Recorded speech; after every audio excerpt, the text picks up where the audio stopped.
On November 16th, 2019, the Space in Between Berlin edition took place. The evening was a celebration of mess, musings, glitter and protest. The featured artists from across the UK and Berlin explored ideas of otherness through dance, live art and sound, film and discussion. I just think there's something so human about what we're doing. But on a really high or deep or something level.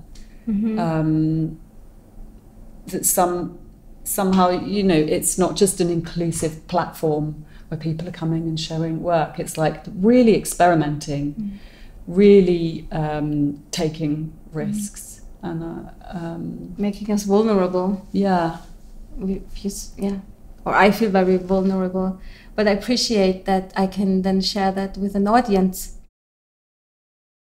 I think this is an insight into partly our processes as well as artists. That's true, yeah. And I think that's quite rare because often it's performance or process in a lot. And not the two, yeah, not the two together. And actually, I feel that this is either artists showing part of their process in a performative way, or an artist identifying what their process is and going, oh, but I want to try something else or extend it in some way. So it feels like, although the audience might not be aware of it, that they're gaining, it feels like it's a widening of something, like we're opening the door of what an audience is allowed to see.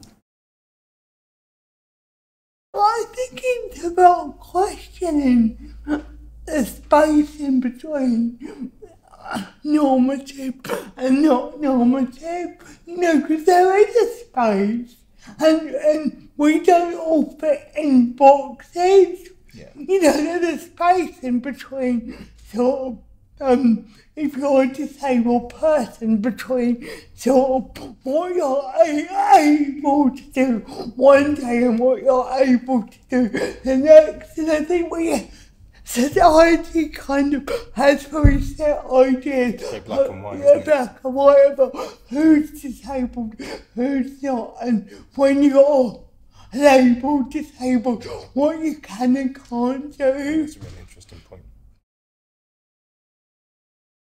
I think it's so important to have people who identify as disabled themselves,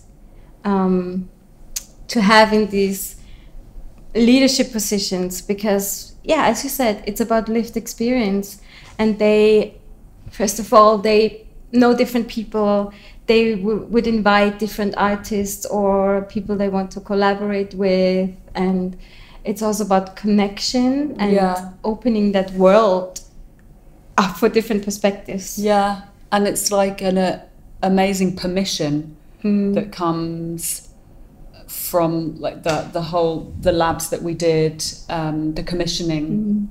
There was so much permission, like Kate says, to make a mess. And to be given that permission is like the most incredible freedom to then explore something authentically, because it's like it, you know, it doesn't have to be a thing that fits into an existing kind of mainstream mold. It's like you have permission to be disabled, to be different, to be other, to be included, and to be you, and to explore what you want to explore on your terms, and that's interesting. And that's and that's exactly what connects it to also my lived experience as being disabled. There's so much mess in life, but because my body changes so much, and also I talk about 3 different bodies that I can use in dance, but even, you know, with my chronic illnesses and all these things, a body just changes with age and everything. And I think to use that experience,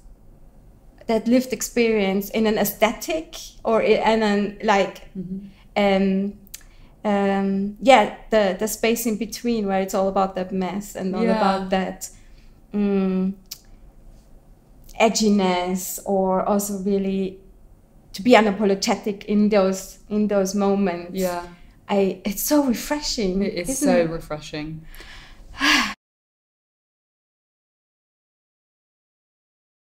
Yeah, I guess we both experienced how it is when the organizers I have no real notion of like being disabled. And sometimes I feel like I need to be a superwoman, a disabled superwoman, and I can like do everything and I don't need sleep. I just work and work and work because they are so nice to offer me a spot at their theater. And sometimes I think, that's no good. And the difference to here, I feel so welcomed in all that I am. And that's a big, huge difference to theaters that are not used to people that are disabled and have also different needs.